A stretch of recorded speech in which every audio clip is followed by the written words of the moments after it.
Eu quero chamar para entrar no estúdio um cara que viveu uma vida muito perdida, muito afastado de Deus, muito endemoniada, muito ruim demais, mas um dia dentro de uma boate, o poder de Deus o atingiu e ele ficou doidão por Jesus. Eu quero receber com alegria, Leandro!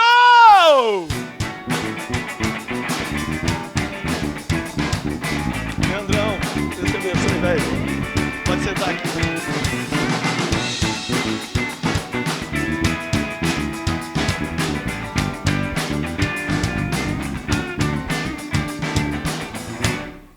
Legal demais te receber aqui, Leandro. Ótimo. Que prazer estar com você aqui. Você é um jovem bonito, alto, rapaz. Obrigado. Esse óculos, esse relógio aí, tão estiloso demais. Tá devendo convite de casamento. Até hoje. Tá devendo convite, mas você já casou já, ué. Casou e mandou convite. Não vai mandar mais não, que já casou. A história que eu vou contar hoje, o Vinícius vai até ficar meio assustado. Mas... Então conta a história pra gente aí que o povo quer saber. Bom, quando eu tinha 7 anos, minha mãe se converteu, aceitou Jesus. Meu pai, era um aniversário de uma inauguração da igreja que eu fazia parte. Meu pai foi lá, ficou meio assustado com um acidente, que ele teve um livramento, levantou a mão, minha mãe foi atrás, levou eu também e minha irmã. Só que meu pai não ficou. Meu pai até hoje não, meu pai está no processo ainda. Mas minha mãe ficou, eu fiquei, minha irmã está ficando, está no processo também. Uhum. E comecei a ser criado na igreja. Com 7 anos, minha mãe levava a gente a pé, de ônibus para a igreja, porque na época ela não tinha carteira ainda. Então cresci numa igreja evangélica, cresci frequentando escola dominical, frequentando culto de oração. Igual eu. Você também é parecido. Mas aí chega aquela famosa fase, idade. Né? Isso, mais Deixa ou eu menos... adivinhar aqui, eu não sei, a produção não me passou.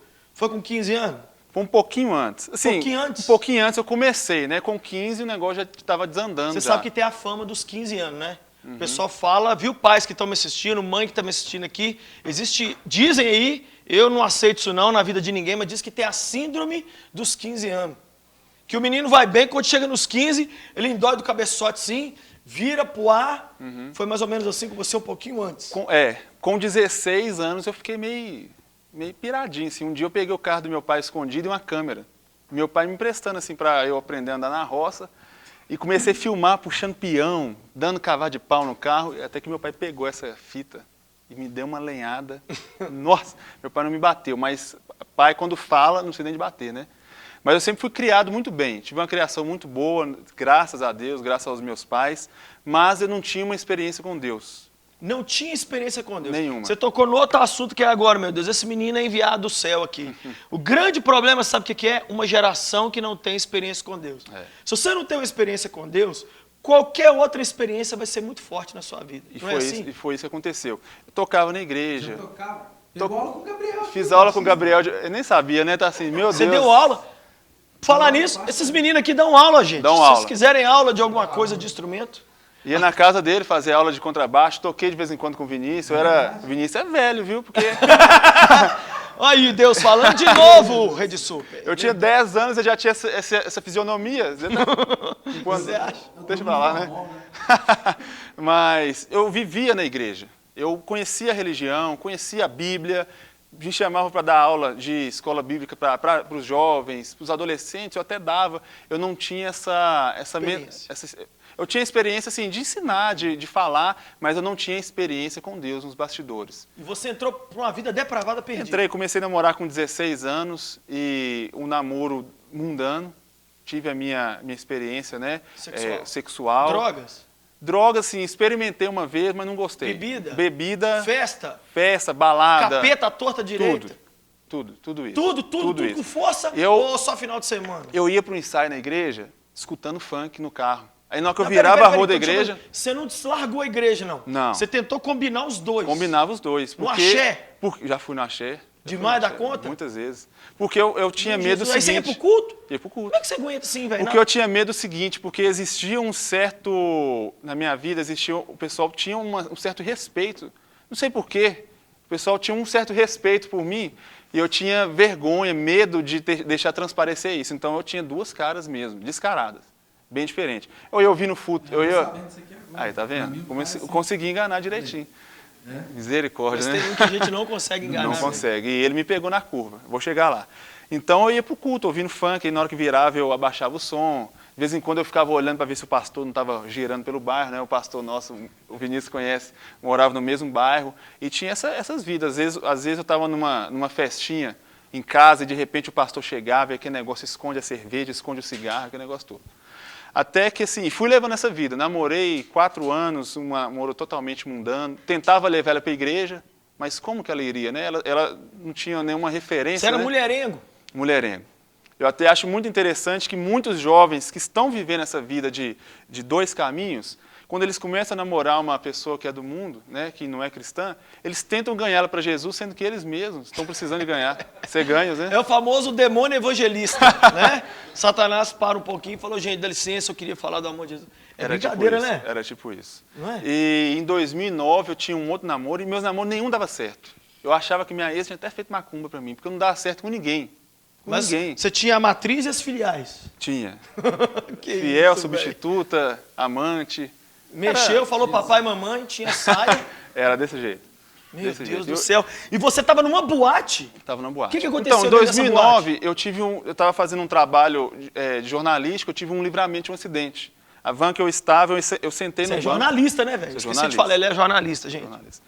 A van que eu estava sentado num local e do nada eu senti a vontade de trocar de lugar, ir mais para trás. E depois de um tempo a van sofreu um acidente, o motorista morreu. E se eu tivesse no lugar que eu estava, eu estaria morto. Eu senti a lata vindo amassar na minha cara assim, parou. Aí fiquei uma semana todo quebrantado. Voltei para a igreja. Você era um daqueles meninos da Arábia Saudita, então, que o Teco ia vir já, Jesus falou, vou dar mais uma chance. E eu fiquei uma semana assim, super espiritual. Vou voltar para a igreja e tal, arrumei. Depois da 3ª semana eu já não adiantou mais nada. Isso aí eu já vi demais. E eu, assim, eu vi as pessoas que tinham uma experiência, amigos meus que tinham convertido de verdade. E eu ficava assim, meu Deus, por que não acontece isso comigo? Essa vontade de estar na igreja, essa vontade de servir ao Senhor, essa mudança, essa transformação profunda de vida. E aí, de 2010, o Espírito Santo começou a me incomodar, porque eu tinha conhecimento, né? A palavra fala que a palavra de Deus não volta vazia. Então eu creio que estava sendo germinada uma semente dentro de mim. E fui para a Argentina, comemoração da formação da faculdade. Em vez de festa, fui com os amigos para a Argentina. Ficamos 7 dias dormindo de 1 a 1h30 só por semana. Era boate, atrás de boate. Gostava demais de uísque, Red Bull e tal, uísque com gelo coco, né? Um negocinho e tal. Tinha um status, né? Um certo status, uma roupinha bacana, um whiskyzinho, uma namorada bonita e tal. Eu achava que a vida se resumia a isso, né? Até que eu estava em mais uma das boates que eu gostava de frequentar, estava comemorando o meu aniversário. Já era a 4ª comemoração, né? Na mesma semana. E a gente estava nessa boate no interior de Minas e minha irmã estava comigo. E eu, assim, minha mãe, eu não deixava transparecer que eu estava dessa forma, né? Para minha mãe, porque ela era evangélica. Só que o negócio começou a ficar tão assim, intenso, que eu tentava parar de beber e eu já não conseguia. Porque até então eu achava que eu tinha controle da situação. Tentava parar de beber, não conseguia. Já estava fumando, já estava gostando. Eu trabalhava, estava meio estressado, fumava um cigarro. E aquilo começou a me deixar preocupado, até que minha mãe e meus pais começaram a perceber. Minha mãe conversou comigo, chorou, falando que esse não era o fim que ela pensou para mim, que eu estou muito bem profissionalmente, financeiramente, mas o mais importante, estava desandando. Então eu estava nessa boate, para resumir, chapado de uísque e tal, aquele negócio todo, a música eletrônica na cabeça, dançando, até que me veio assim um auge de tão alcoolizado que eu estava, que eu fui e sentei no chão. Sentei no chão, baixei a cabeça e eu vi minha irmã olhando para mim assim por cima. E me veio uma vergonha, assim, que exemplo que eu sou de irmão mais velho. Aí nisso eu fiquei desacordado, eu vi uma luz muito grande, assim, aproximando de mim, e hoje eu creio que é Jesus, aproximando de mim, não sei se eu posso levantar agora por causa da câmera, mas Jesus olhava para mim por cima. E Jesus olhava para mim assim e ficava assim, meu filho, onde que você foi? Onde que você está, hein? Eu até fico emocionado. Esse não foi o fim que eu planejei para você, olha onde que você está entrando. Eu te dei livramento de morte, lembrei do acidente. Eu tenho te dado chance, olha onde que você está agora. Volta para minha casa, que na minha casa eu vou fazer grandes coisas na sua vida. Essa não é a vida que eu planejei para você. E eu estou te escolhendo. Eu senti Jesus falando comigo assim, estou te escolhendo, para não ser mais um crente no meio da multidão. E nisso eu já acordei assim, totalmente são. Eu já juntei o pessoal na hora. Shazam? Na hora. Abracadabra? Na hora. Já cheguei minha irmã, puxei minha irmã, chamei o pessoal, um já tinha ido embora, outro já tinha pensado que eu tinha morrido. E chamei o pessoal, vambora. E tinha uma menina que eu estava ficando, eu deixei ela para lá. Quem tá bêbado aí assistindo a gente aí, ó, você tá curado, menino! Para com essa pinga, meu Deus! Sara esse povo tomador de Amém. pinga, Jesus. Converte eles de verdade. Amém. Liberta eles em nome de Jesus, meu Pai. Amém. E aí na volta, assim, a gente estava voltando numa estrada muito perigosa, tinha um carro na contramão que estava indo em cima da gente. O cara que estava dirigindo teve que jogar no acostamento para não bater. Eu senti que foi já um livramento de cara que Deus me deu, o inimigo já tentando destruir, né? Tudo que você me contou até agora aqui foi, vamos dizer assim, a primeira parte, que foi a loucura pelas trevas. Mas aí você teve uma volta radical para Jesus, volta. dentro de uma boate. Você viu uma luz, sentiu o poder de Deus, e aí você passou para o outro lado agora. Parei com tudo, de repente, parei com tudo. E você começou a fazer uma coisa especificamente que na sua história mexeu comigo. De um cara mulherengo, você decidiu não se envolver com mais ninguém e não beijar ninguém, a não ser a sua esposa, quando você se casasse, é isso mesmo? Isso. Eu encontrei uma outra igreja, que é a igreja a qual eu faço parte hoje, comecei a frequentar com muita sede, comecei a frequentar a célula, e desde daquele dia da boate eu falei, Deus, eu não beijo mais outra mulher, só a minha esposa. Ô, Jesus, o povo que está até com sapinho na boca aí, meu pai. De tanto beijar as bocas, meu Deus! Passa um Detefon, passa um Baygon na boca desse pessoal, meu pai. Em nome de Jesus, de verdade. Você purificou sua boca. Isso foi uma loucura, porque quando eu falei isso, veio várias oportunidades. Você sabe que Paulo fala que é pra gente dar beijo santo. Todas as cartas dele, ele termina com beijo santo. Então, se tem beijo santo, tem beijo impuro também. E você entrou nessa pureza e você se casou e só beijou a esposa, assim? Foi Beijei assim? a esposa. Aí, resumindo, depois de 2 meses, eu estava numa vigília, eu vim de uma igreja muito tradicional, a minha igreja é pentecostal, eu estava na vigília, o povo naquele fogo, que cai, rajada de língua estranha, eu estou assim, meu Deus, o que está acontecendo? E a pastora orando por todo mundo, gente caindo e ninguém orava por mim. Até que a minha esposa, hoje, ela estava lá recebendo o Espírito Santo e veio, tipo uma antena, me ligou assim, aí eu olhei para ela, aí eu caí no chão. Aí Deus falou comigo, é ela que eu preparei para você. Oh, Jesus! Aí eu comecei a chorar e gritar. Recebe aí, povo da produção.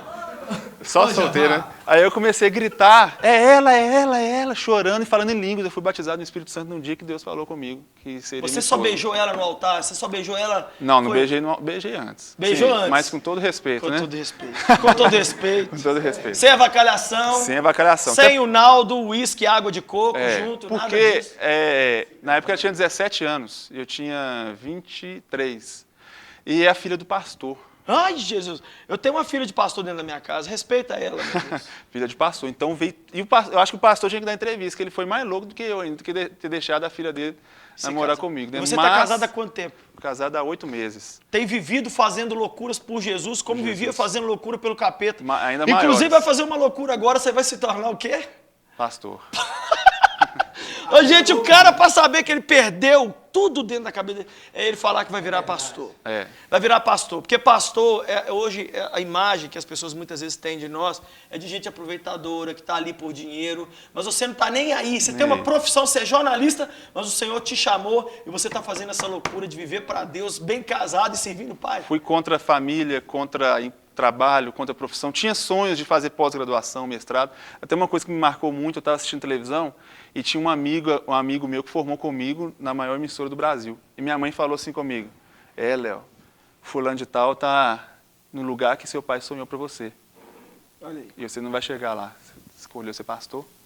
E aí aquilo... E minha mãe é crente, né? Aquilo ali rasgou meu coração. Chorei.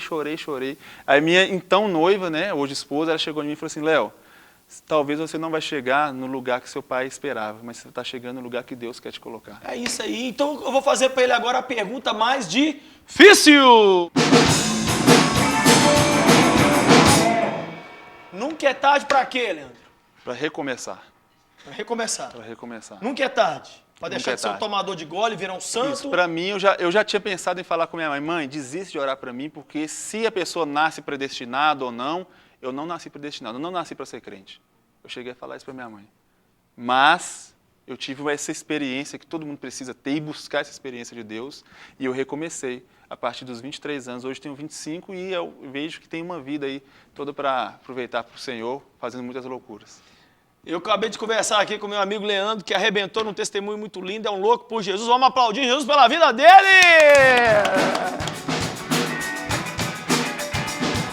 Deus te abençoe, velho. Deus te abençoe muito. Obrigado, viu?